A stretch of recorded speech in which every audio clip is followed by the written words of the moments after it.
Hi, happy Friday. I hope you've been enjoying National Library Week and a read aloud each day. Today I'm going to read to you another fractured fairy tale called The Frog Prince Continued. So you know the story where the girl kisses the frog, he turns into a prince, and then they live happily ever after. Well, this is what happens after. And the story is by Scieszka. Okay, it says, the prince kissed the frog, he turned into a prince, and they lived happily ever after. Well, let's just say they lived sort of happily for a long time. Okay, so they weren't so happy. In fact, they were miserable. Stop sticking your tongue out like that, nagged the princess. How come you never want to go down to the pond anymore? Whined the prince. The prince and princess were so unhappy they didn't know what to do. I would prefer that you not hop around on the furniture, said the princess, and it might be nice if you got out of the castle once in a while to slay a dragon or a giant or whatever. The princess didn't feel like going out and slaying anything. He just felt like running away. But then he reread his book, and it said right there at the end of his story, they lived happily ever after the end. So he stayed in the castle and drove the princess crazy. Then one day, the princess threw a perfectly awful fit. First, you keep me awake all night and your horrible croaking snore.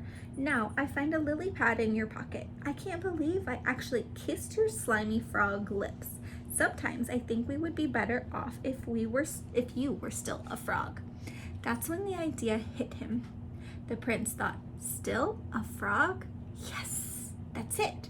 And he ran off into the forest looking for a witch who could turn him back into a frog.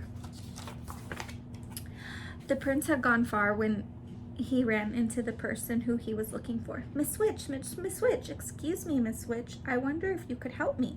Say, you're not looking for a princess to kiss, are you? Asked the witch. Oh no, I've already been kissed. I'm the frog prince, actually. I was hoping you could turn me back into a frog. Are you sure you're not looking for a beautiful sleeping princess to kiss and wake up? No, I'm the frog prince. That's funny. You don't look like a frog. Well, no matter if you're a prince, you're a prince, and I'll have to cast you a nasty spell on you. I can't have any princess waking up Sleeping Beauty before the 100 years are up. The prince didn't stick around to see which nasty spell the witch had in mind. He ran deeper into the forest until he came to a tiny cottage where he saw another lady who might help him. Miss Witch, excuse me, Miss Witch, I wonder if you could help me. I'm a prince and, What did you say? Prince? Croaked the witch. No. I'm not the prince looking for Sleeping Beauty, but yes, I'm the frog prince, and I'm looking for a member of your profession who can turn me back into the frog so I can live happily ever after. Frog prince, you say? That's funny. I thought frogs were little green guys with webbed feet. Well, no matter. If you're a prince, you're a prince, and I can't have any princess rescuing Snow White during Snow White. Here, eat the rest of this apple. The prince, who knew his fairy tales and knew a poisoned apple when he saw one, didn't even stay to say no thank you. He turned and ran deeper into the forest. Soon he came to a strange-looking house with a witch inside.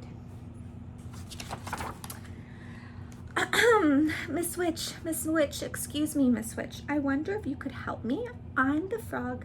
If you're a frog, I'm the king of France, said the witch. No, I'm not a frog. I'm the frog prince, but I need a witch to turn me back into a frog so I can live happily ever after. Can you do it? Said the prince in one long breath. The witch eyed the prince and licked her rather plump lips. Why, of course, dearie. Come right in. Maybe I can fit you in for lunch. The prince stopped on the slightly gummy steps. Something about the house seemed very familiar. He broke off a corner of the windowsill and tasted it. Gingerbread. I hope you don't mind me asking, Miss Witch, but do you happen to know any children by the name of Hansel and Gretel? Why, yes, Prince Darling, I do. I'm expecting them for dinner. The prince, who, as he said before, knew his fairy tales, ran as fast as he could deeper into the forest. Soon he was completely lost. He saw someone standing next to a tree. The prince walked up to her, hoping she wasn't a witch, for he'd quite had his fill of witches. "Madame, I am the Frog Prince. Could you help me?" "Gosh, do you need it?" said the fairy godmother. "You are the worst looking frog I've ever seen." "I'm not a frog. I'm the Frog Prince," said the prince, getting a little annoyed, "and I need someone to turn me back into a frog so I can live happily ever after." "Well, I'm on my way to see a girl in the village about going to a ball, but I suppose I could give it a try. I've never done frogs before, you know." And with that, the fairy godmother waved her magic wand and turned the prince into a beautiful carriage. The prince couldn't believe his rotten luck. The sun went down, the forest got spookier, and the prince became more and more frightened. "Oh, what an silly I've been. I could be sitting at home with the princess, living happily ever after, but instead I'm stuck here in the middle of this silly forest turned into a silly carriage.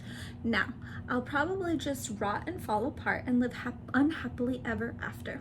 The prince thought these terrible, frightening kind of thoughts, and a few worse, too awful to tell, until far away in the village the clock struck midnight. The carriage instantly turned back into his former prince self and ran by the light of the moon until he was safe inside his own castle. "Where have you been? I've been worried sick. You're 7 hours late, your dinner is cold, and your clothes are a mess."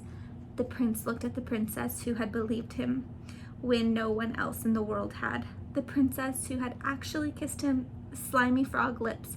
The princess who loved him. The prince kissed the princess, they both turned into frogs, and they hopped off happily ever after. The end. I hope you enjoyed your week's worth of read alouds. Next week I will be back to share another story with you. Until then, have a good weekend. Bye.